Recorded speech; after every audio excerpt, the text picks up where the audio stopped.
Welcome everyone to Ein Sof Learning. This week's Torah portion is Mishpatim. Mishpatim literally means ordinances. In this Parasha, it begins with the following verse. And these are the rules or the ordinances that you shall place before them.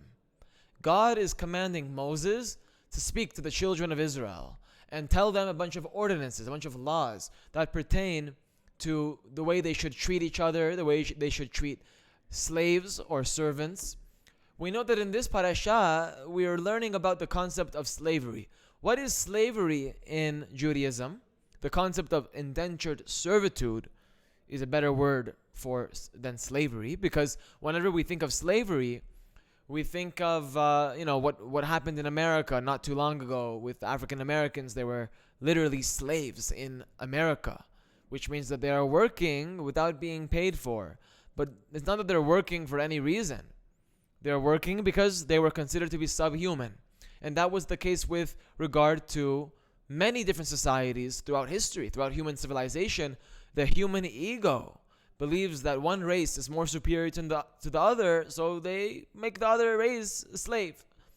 Now, of course, there's also been cases when people enslave their own types of people, but still it's because of ego. It's because they believe in some regard or another they are superior than the person who is serving them.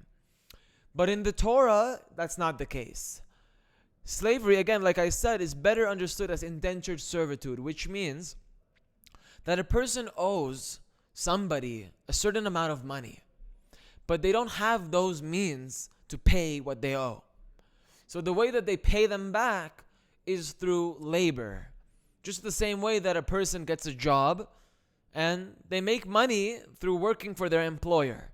So in the same regard, this person is working for an employer, but they're not being paid. Instead, that work that they're doing is their payment to the employer for something that they owe him. Now, of course, it's not an employer-employee relationship. It's a master-servant relationship. And that is the way that the Torah explains it. But every 7 years, as we're going to see, all of the slaves are set free. I want to take you to a specific verse. Should you buy a Hebrew slave, he shall work for you for 6 years. And in the 7th year, he shall go out to freedom without charge. If he comes in alone, he shall go out alone. If he is a married man, his wife shall go out with him. If his master gives him a wife, and she bears him sons or daughters, the woman and her children shall belong to her master, and he shall go out alone. So this already, what we're reading, is describing certain laws or ordinances pertaining to indentured servitude in Torah law.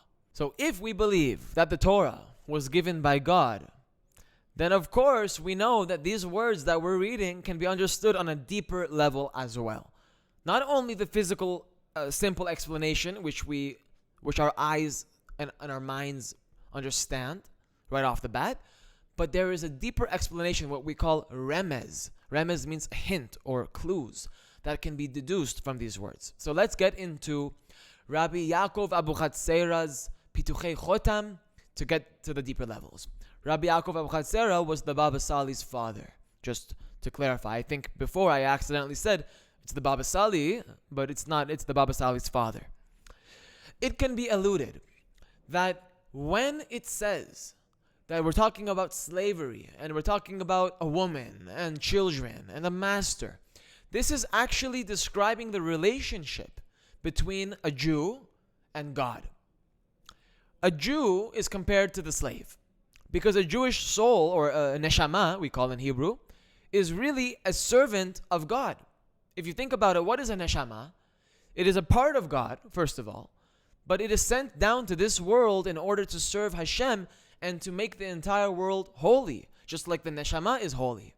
Because the neshama is pure. We say it every single morning, Elohai, neshama shenatata bi tehora. You formed it, you created it, you breathed it into me. So the neshama is pure.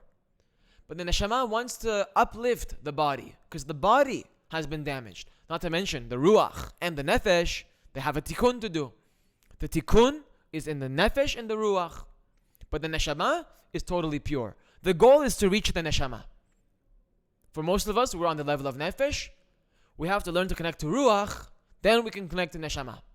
But not before first correcting the Nefesh. And this is the whole process of what we're learning in Talmud Eser Sefirot, which I totally recommend to check out the series to learn what it means whenever we're talking about the spiritual worlds. What's a spiritual world? And how to interact with it. Because there is a way. Yes, there is a way. If you're on the path and you consistently learn about what it means whenever we're talking about spiritual concepts, eventually you begin to integrate. Anyways, the souls of Israel are from Knesset Yisrael. Knesset Yisrael means the congregation of Israel. But it is a code word in Kabbalah to refer to the Shekhinah. The Shekhinah is the divine presence in Malchut. Malchut refers to Olam Asiyah, the world of action, which means the physical world. This world that we're in right now, meaning this perceptual level where things are physical, things are very superficial, it is in the world of action. We are living within the world of action. But we are living in the most external level of the world of action, which means the most physical and external level. Now, within this world, the presence of God, we refer to it by the term Shekhinah. Shekhinah means the divine presence.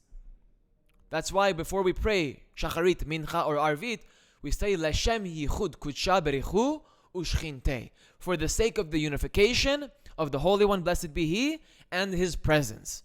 Because His presence is in this world, in the Olam Asiyah, while HaKadosh Baruch Hu, the Holy One, blessed be He, is in Olam Yetzirah, the world of formation, which is located spiritually before or above the world of action. I don't want to get too technical, but let us delve into this. The primary reason that the souls actually enter this world, this particular physical world, which is the bottommost level of consciousness, is in order to toil in Torah and good deeds. That's the main reason that the souls enter this world.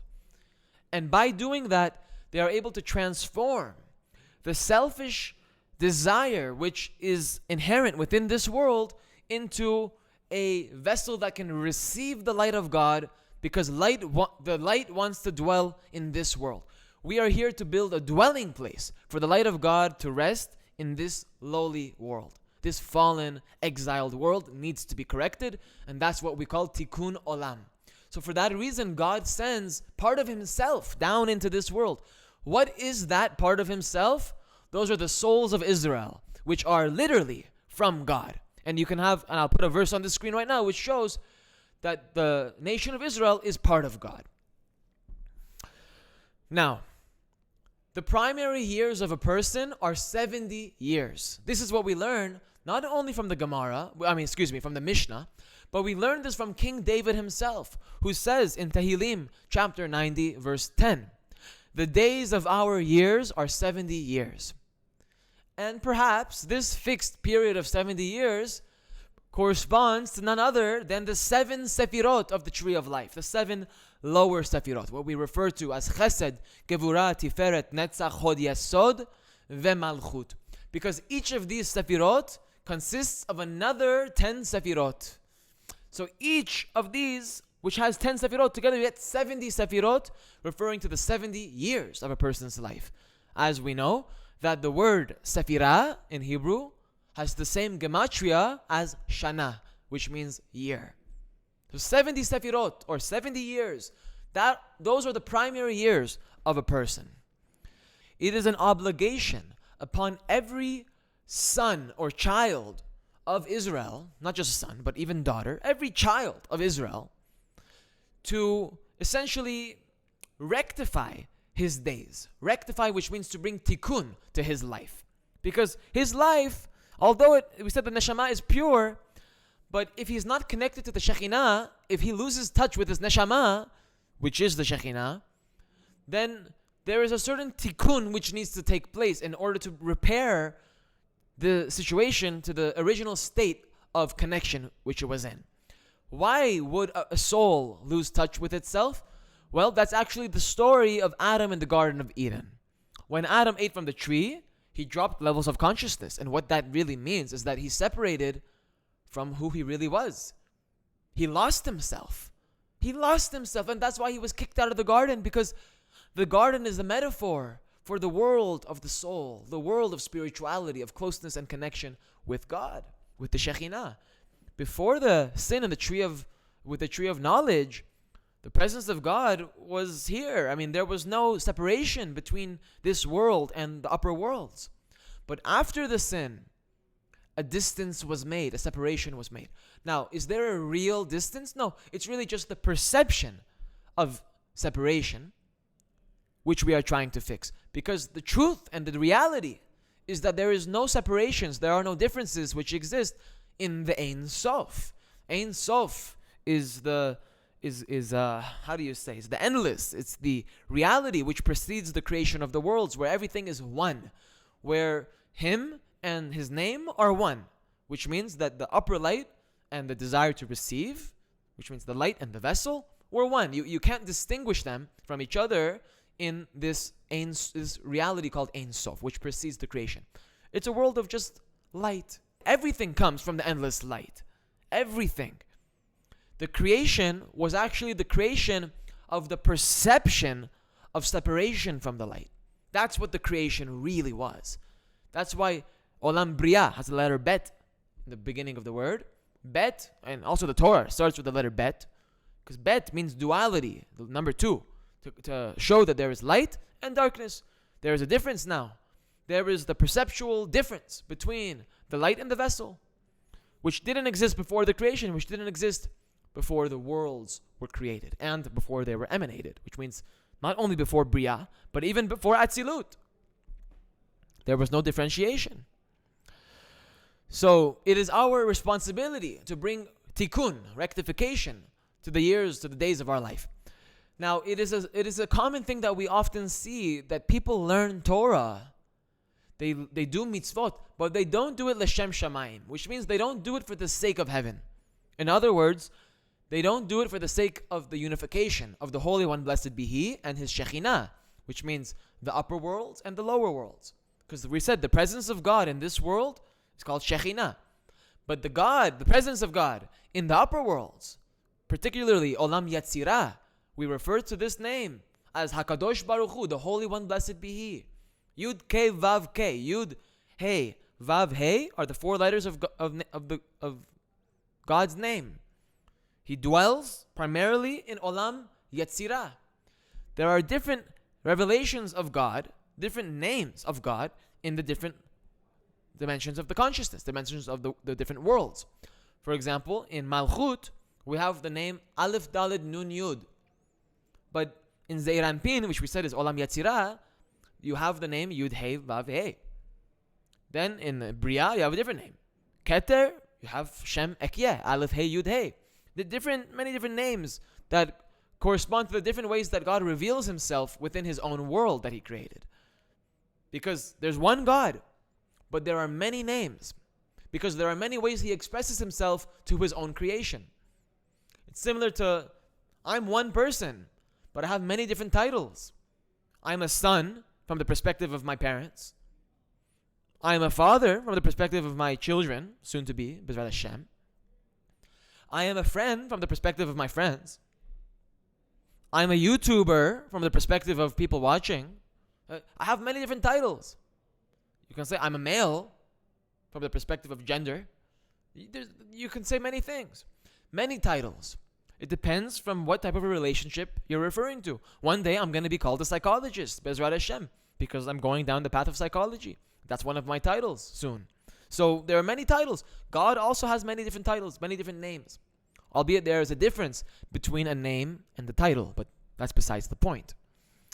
So such a person who toils in Torah, toils in mitzvot, lo lishma, which means not for the sake of heaven, he has 0 reward in the world to come. 0. It's not because it's a punishment. He simply has not built his world to come. Because the way you build your world to come is through chesed. And chesed means l'shem shamayim. Whenever you perform deeds in this world, l'shem shamayim. Otherwise, you're not building your olam haba. Because olam haba is a world of chesed. God wants to create a world of chesed. And if you are not partaking in that process of creating the world through chesed, then guess what? You have no share in the world to come. You have a spot in the world to come. If you're able to transform your desire to receive the wisdom of the Torah into a desire to receive it for the sake of sharing pleasure with your Creator, that you are engaging in this wisdom. If you want to learn Torah for the sake of intellectual pursuits, that's lo lishma, not for the sake of heaven. If you want to do it because you want to get smart, lo lishma, not for the sake of heaven. But if you do it, if you learn Torah, if you perform the mitzvot for the sake of unifying with God, for the sake of creating nachat ruach, which means spiritual pleasure in the upper worlds, then that is leshem shamayim. That is selfless. That is altruistic, just like the light, just like God. God is altruistic. He desires only to bestow. He has zero selfish desire, zero desire to receive, only the desire to share. But we are created with the inverse of that, and we are challenged with transcending our desire to receive selfishly and transforming it into a desire to receive for the sake of sharing, which is the whole test of life. That's the Yetzer Hara and the Yetzer HaTov. The Yetzer Hara wants to receive selfishly, which is the essence of evil, and the Yetzer HaTov wants to receive for the sake of sharing pleasure with God in giving you that pleasure. Because there is nothing more pleasurable for God than when He gives. And so too for us, but we don't know it yet until we give. Then we will see the pleasure in giving. There is a great pleasure in giving, beyond anything you can possibly receive. It's through giving, not through receiving. Or through receiving, but for the sake of giving, which is really giving, not receiving. Anyways, if he does teshuvah and he repents, and he transforms his desire, and he changes his ways, and he begins slowly to integrate into learning lishma, which means for the sake of heaven. Because right now, at the beginning of your learning, generally speaking, most people, they are not learning it lishma. But that doesn't mean you're bad. You engage in a journey. You begin a spiritual journey where slowly you begin to get into the deeper levels of the Torah. You learn how to transform your desire to learn selfishly. You know, maybe right now I'm making this video for honor, for respect, for recognition. All of the above. I am. So far, I haven't learned how to transform my desire. But slowly, if you do teshuvah properly, then you shall return. And what you actually do is you forfeit the reward in this world for the sake of the reward in the world to come. If you're wicked, then you receive your reward in this world. If you're righteous, then you forego the reward of this world for the sake of greater reward in the world to come. Tzaddikim, their reward is primarily in the world to come, not in this world. It's very important to know. So this is the kavanah of the verses. Whenever the Torah says, should you buy a Hebrew slave, etc., the word should, in this case, is the Hebrew word ki, kaf yud, which is an acronym for Knesset Yisrael. Knesset Yisrael, we said, is the congregation of Israel, which is the Shekhinah, is another word for the Shekhinah. The word ki, which means Knesset Yisrael, is the one that acquires the Eved Ivri. Ki tikne Eved Ivri. Should you buy a Hebrew slave? In other words, Knesset Yisrael acquires a Hebrew slave. The congregation of Israel acquires a Hebrew slave. What's a Hebrew slave? An Eved Ivri is a Jewish neshama, as we've already explained. It's a neshama of God. A neshama which comes from God. It's a slave of God. Therefore, the neshama is subjugated to God. The neshama has zero desire to receive selfishly, as we've said. It is pure. It is holy. Therefore, since the main acquisition, the acquisition of the Eved Ivri, of the Hebrew slave, is from Knesset Israel, from the congregation of Israel, he shall work for 6 years. And in the 7th year, he shall go out to freedom without charge. What does this mean? What does it mean to work for 6 years and to be set free in the 7th year? We should know by now, every number 6 corresponds to the 6 sefirot of Chesed, Gevura, Tiferet, Netzachot, and Yesod, which we refer to as Zeir Anpin. Every number 7 corresponds to Zeir Anpin plus Malchut, which gets you 7 Sefirot. We should already know this like the back of our hands, right? Okay. Now, since the word Sefirah means year, as we've already explained, therefore 7 years have to pass, meaning 7 Sefirot. You have to go from Chesed all the way down to Malchut, which means you have to reach a state of Shabbat, because as we know, that the system of 7 corresponds to the days of the week as well. It also corresponds to the years of the creation. There are 6 days in the work week and 1 day of rest, Shabbat. And you repeat every week. But in the creation, there are 6,000 years. But there is 1,000 years of heaven on earth, which comes when Mashiach comes, when the Messiah arrives. The 6,000 years of work, whatever you work, whatever you prepare during the 6,000 years, that's what you eat in the 7,000th, which means the 7th millennia. That's the way it works. You prepare, you work during the 6 days, and in the 7th day, which is Shabbat, or in the 7th millennia, which is the Zaman HaMashiach, time of the Geula, redemption, you rest, va'inafash, which means you receive the light according to the size of your vessel. The amount of light that a person receives depends on the size of the vessel which they had built during the 6 days, or during the 6,000 years. So our soul is here to build something. And what are we building? We're building a world of chesed. And that is what the Olam Haba is. The Olam Haba which we are creating, each person will have a different experience in Olam Haba. Because the vessel that we are each creating is a part of the whole. There's one vessel, one reality, one Jewish people, but split into many parts. So each part experiences as much light as it can hold. That's how it's always been, and that's how it always will be. But once they complete these 7 Sefirot, which means once you reach the level of transforming your desire to receive selfishly into a desire to share, which means you've went up from Malchut to Yesod, to Netzach, to Hod, to Hod, to Netzach, to Tiferet, to Gevurah, to Chesed. You've reached the Sefirah of Chesed, which in terms of the soul, you have received the light of Chesed.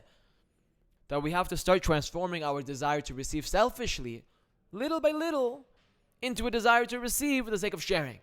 And as we increase and we succeed and we achieve greater levels of selflessness, altruism, we are building this vessel of ours more and more. This is the work that we are here to do during the 6 days. And on Shabbat, we receive a light, we receive a transmission of higher consciousness according to the size of the vessel that we've built during the 6 days. Now, how do you build the vessel? Through good deeds, through Torah, through mitzvot. But it has to be Leshem Shamayim. That's really what Rabbi Abu Chatzir is trying to say. Even if one engages in Torah, lo lishma, even if you learn Torah, even if you have students, even if you run a yeshiva, but you don't learn and you don't do it, you don't run this yeshiva, you don't teach these students Leshem Shamayim. The unfortunate reality is not unfortunate. This is the reality. This is very well established. The reality is that he is called a Rasha, wicked. I'm not trying to be extremely harsh, but this is the words that we need to become familiar with. If you have selfish desire, that's called wicked. That's called Ra, evil. But if you have selfless desire, which is the form of the light, the form of God, that's called righteous. That's called tzaddik. So people who are Rashaim, people who are under the category of wicked, they are considered dead because they are like a body without a soul. Whenever you learn Torah without kavanah, without Kabbalah, it is like a body without a soul. Whenever you pray without kavanah, it is like a body without a soul. Not my words. These are the words of Rabbi Chaim Vital and many Mekubalim, the Zohar, Rabbi Ashlag, the Ari. There's no going against this. But it's very uncomfortable for people to hear it. Because most people, including myself, and hopefully not, but perhaps even you, whenever we learn, it's because we are looking for honor, we're looking for so many selfish things.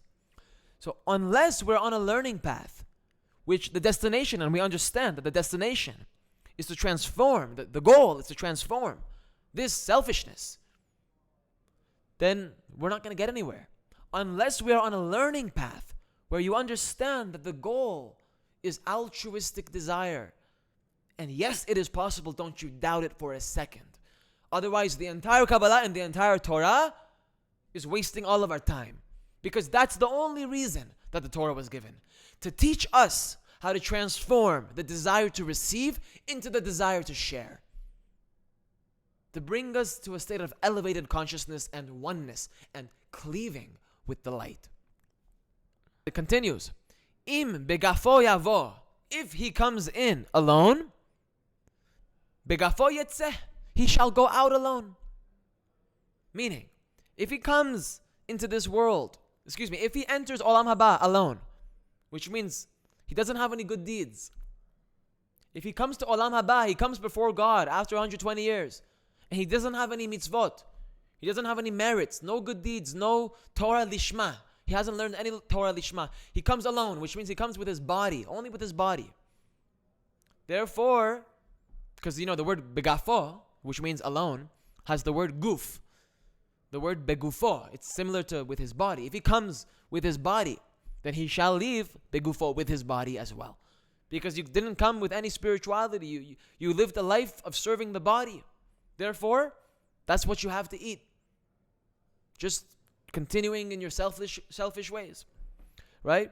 And he shall have no reward. Such a person will have no reward. Truly, im ba'al ishahu, if he is a married man. Because what does it mean, a married man? To be married means to be connected to a woman. But the word woman in Kabbalah refers to the Shekhinah, refers to the Torah in many ways. If you come into Olam Haba with Torah, with wisdom of Torah, then guess what? That's your reward. You get to experience the reward.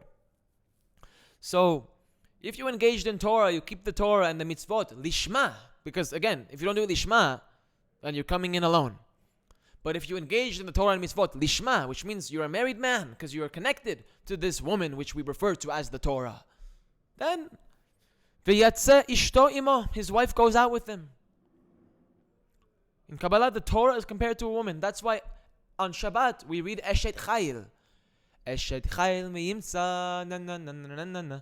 I'll be honest, I don't know the full lyrics, but I know it's referring to a Eshet Chayil, a valiant woman, a brave woman. But this woman that's referred to in this song that we recite every Shabbat is really an allusion to the Torah. It is a metaphor referring to the Torah. The Torah is so wonderful, so brilliant, right? One who engages in it lishma is like a husband taking care of all of the needs of his wife. That's what Rabbi Abu Chatzera says. So meaning, he receives the reward in the world to come. He gets to experience the reward for all of his efforts in the world to come. Right? He comes with him from Olam Hazeh to Olam Haba. His wife comes with him from Olam Hazeh to Olam Haba. Imagine you meet the love of your life. You meet a woman, or if you're a woman, then you meet a man. And whenever you die after 120 years, you lived a life of righteousness. So you go to Olam Haba. After Mashiach comes, of course, you go to Olam Haba. You get resurrected. But you get to be resurrected with your wife. With the one whom you loved during your time here in this world. Two people who love each other and they are righteous, they go together to Olam Haba. What a beautiful thing. And of course, we said already that the woman also refers to the Torah, not only physical woman. So, if the master gives him a wife, the Torah says, meaning that Hashem gave him the Torah and he engaged in it lo lishma. If you were provided the Torah, if you were given Torah and you didn't engage in it lishma, then guess what? Such a person, there's more. And she bears him sons. That means the woman bears the slave sons, which means students. Because your children are compared to students. In Kabbalah, they say that you shall sit and teach your children. Whenever we say V'ahavta et Adonai Elohecha after the Shema, one of the verses that we say is that you shall teach your children. You shall sit down and teach your children. What does it mean, teach your children? You shall parent your children. No, it says teach.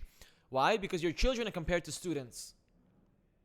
A rabbi who has many students, his students are considered his children. Same thing.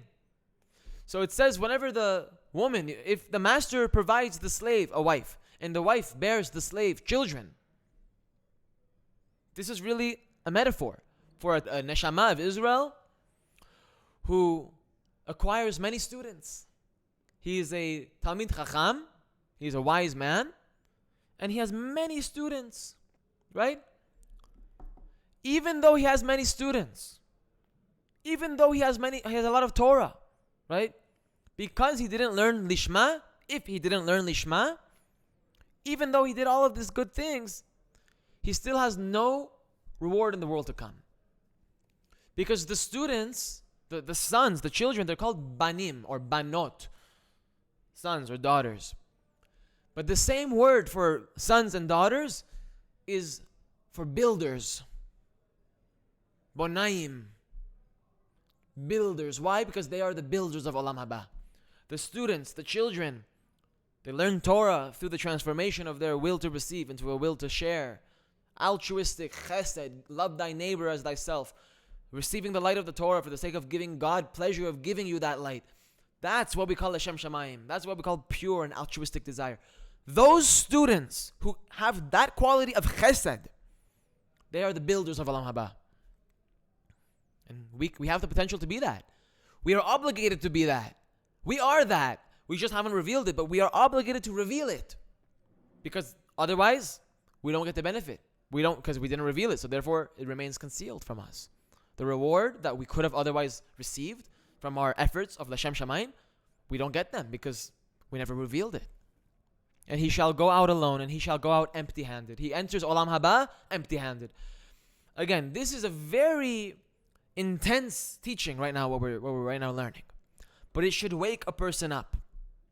It surely wakes me up. It makes me realize, wow, look, 99% of the Jewish people who are learning Torah, how many of them can you really point to and say, this person is learning L'Shem Shamayim. This person loves his neighbor as thyself.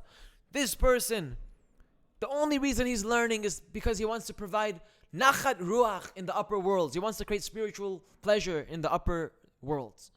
How many people can you really point to and say that's the reason why he is engaging in Torah and mitzvot? I'm not saying they don't exist. Of course they exist because this is what really Torah is. But how many? 99% of people. I don't know if that's a real number, but I'm just, with my eyes. You have many students, many people learn.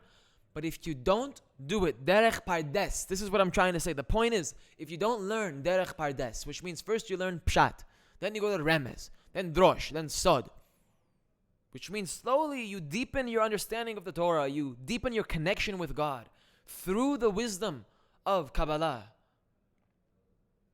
Right? That's the real way that you're going to get to Olam Haba. It's through the Torah. You can't stay on the outside and look at it from a surface level. That's what most people do. Most people, they don't enter Olam Haba. They look at it from afar. They say, this is what it could be. This is what it should be. But they fail to recognize that they are the ones to bring it into life, bring it into reality. They are the builders of Olam Haba. It's not a show that you just read the Torah and you say, nice story. No, that's pshat. Simple. You need that. You need to know the story. You need to see the beauty of the superficial levels. But you also need to integrate into the Torah. That way you actually have a space in Olam Haba. That means you have a future. Now, last point. I want to now lay some chesed down on you. Because it was so gevura. This entire video has been very harsh. If a person awakens and does teshuvah and repents of his evil, repents of his negative intentions, the act of teshuvah will actually transform the previous times when you've learned Torah lo lishma, which means it will transform the evil intentions, the lack of kavanah which you had when you were praying, when you were learning. It will uplift it and it will be considered as if you did it lishma. If you do teshuvah. This is the amazing part. The culmination of this video is very important to understand this last point. Because for the most part, in our past, we did many mistakes. We're learning, we're praying, but we're not doing it for the right reasons. But if eventually you slowly, la'at, you transform your selfishness into selflessness, then you are actually taking the selfishness of your past and uplifting it with you. It becomes a merit for you. Can you imagine? The sins of your past become mitzvot. That is the power of transformation. That is what Torah can do. That's the power of God, to transform the darkness into light, to sweeten the judgments into mercy. That is really what Torah is here for, to transform, completely and utterly transform this world. So therefore, he gets a reward in Olam Haba. Not only he gets good midot in this world, because whenever you transform, that means you're honing your character traits, you're becoming more altruistic. Therefore, you have a good life in this world, but you also have a good life in the next world. The main reward is in the next world, though, as we said. The teshuvah will rectify his evil intentions. That's the most important thing. So as we see, there is a lot of depth and richness in every word of the Torah. If we would have just read the verse about the slavery and these concepts on a pshat level, we would have never been able to deduce this beauty and inspiration that is within the metaphor of this slavery and the, working for someone, the laws of slavery in Judaism. But they are really a metaphor for the relationship of a Jewish soul with God, and how his relationship with Olam Haba is, depending on if he learns lishma or lo lishma. Learning about it intellectually and emotionally is good, but we have to put it into action. That's the main message of this video. Thank you so much for watching this week's episode of the weekly Parasha. And I'm excited to see you next week, where we will continue with this beautiful wisdom. Share with your loved ones, share with your friends. Leave comments in the comment section, ask questions. Let's interact with each other, engage, and I will see you next week.